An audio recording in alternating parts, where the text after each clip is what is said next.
कबीर साहब का कहना है, अपने घर में रहना है। हम जहाँ भी जाएं, गांव जाएं, देश जाएं, विदेश जाएं, जहाँ भी जाएं, लेकिन अपने घर में ही सच्चा सुख शांति मिलता है। सद्गुरु कबीर साहब बार बार अपने वाणियों में कहते हैं कि हे मनुष्य, यदि तुम सुख चाहते हो, शांति, आनंद, मोक्ष चाहते हो, तो अपने घर, अपने निज आत्मा में स्थित हो जाओ।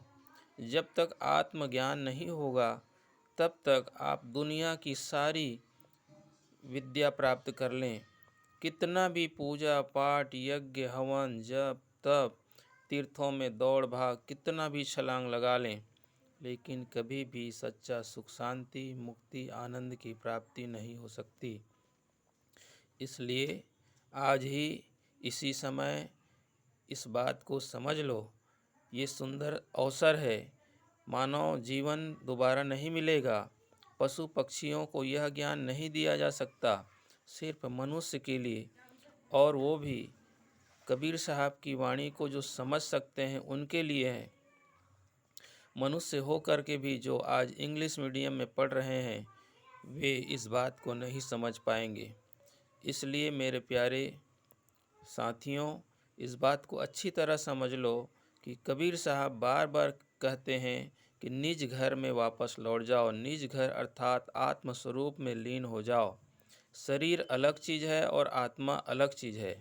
शरीर और आत्मा दोनों अलग अलग हैं, और इस बात को अच्छी तरह समझ लो। जैसे गाड़ी और ड्राइवर दोनों अलग अलग हैं। गाड़ी को चलाने के लिए उसके चक्के पर हवा डाला जाता है, उसके टंकी पर पेट्रोल डाला जाता है। शरीर गाड़ी की आवश्यकता है, उसको पूरा करना ही पड़ता है। और गाड़ी से ड्राइवर अलग है। ड्राइवर के लिए भोजन की आवश्यकता होती है। दोनों भिन्न भिन्न सत्ता है। इसी प्रकार से शरीर और आत्मा दोनों अलग अलग सत्ता है। शरीर नश्वर है, परिवर्तनशील है, एक दिन खत्म हो जाएगा, कुछ भी नहीं रहेगा। ऐसे शरीर हम अनेक जन्मों में अनेक बार धारण किए। अनेक परिवार, अनेक पुत्र, अनेक शिष्य, अनेक शाखाएं तैयार किया, सब मिट गए। इस बार भी जो भी हो रहा है सब मिट जाएगा, सब भूल जाएंगे। इसलिए आज ही सुंदर अवसर है, इस बात को समझ लें। जब तक आत्मज्ञान नहीं होगा, करोड़ों उपाय कर लो, कभी शांति मुक्ति प्राप्त नहीं हो सकती। निरंतर विचार करते रहिए, मैं शरीर नहीं हूँ, आत्मा हूँ। शरीर किराए का मकान है। इस किराए को के मकान को छोड़ना ही पड़ेगा, आज नहीं तो कल। अधिकतम आज देखा जा रहा है कि 75 और 80 के बीच में सभी लोग चले जा रहे हैं। इससे ज़्यादा यदि जीवन जी लिया तो जीवन नहीं, नर्क है। दुख ही दुख है। कभी कमर में दर्द, कभी घुटने में दर्द, कभी सिर में दर्द। खाट पर पड़े रहते हैं। मलमूत्र के लिए सेप्टिक भी जाना मुश्किल हो जाता है। इसलिए प्यारे मित्र साथियों, जब तक शरीर स्वस्थ है, आत्म कल्याण का कार्य कर लीजिए, आत्म विचार कर लीजिए। जो आत्मज्ञानी संत महापुरुष हैं, उसके पास में जा कर के अपना जीवन समर्पित कर दीजिए। उनके पास जा कर के वे कैसे रहते हैं, क्या खाते हैं, क्या पीते हैं, क्या सोचते हैं, इस पर विचार कीजिए। जैसा वो कह रहे हैं वैसा हम यदि करेंगे तो निश्चित ही जन्म मरण के चक्कर से छुटकारा पाया जा सकता है। संसार में सुख है ही नहीं। ये मृग मरीचिका के समान है। जो कुछ भी दिख रहा है केवल आभास मात्र है। चारों तरफ गौर कर देखो, गो गोचर जहाँ लग मन जाई, सो सब माया जानो भाई। हम जो भी देखते हैं सब माया है। माया और छाया दोनों एक सी है। जैसे अपनी ही छाया को पकड़ नहीं पाते हैं। छाया देखने मात्र की है, छाया को पकड़ा नहीं जा सकता। इसी प्रकार से माया भी किसी के पकड़ में नहीं आता। सभी लोग दुनिया में धन धन के पीछे पड़े हुए हैं। अंत में सबको निर्धन हो जाना है।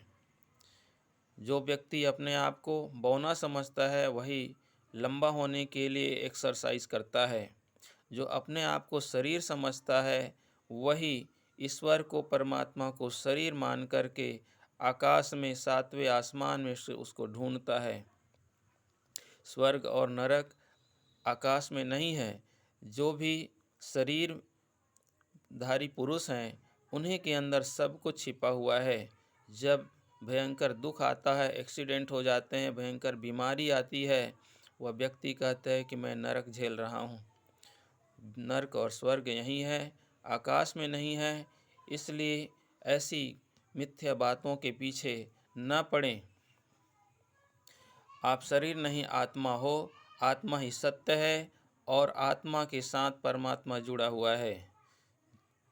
सदगुरु कबीर साहब का कहना है, जल में कुंभ, कुंभ में जल है, बाहर भीतर पानी, फूटे कुंभ जल, जल ही समाना, यह तत्कथो मेरे ज्ञानी।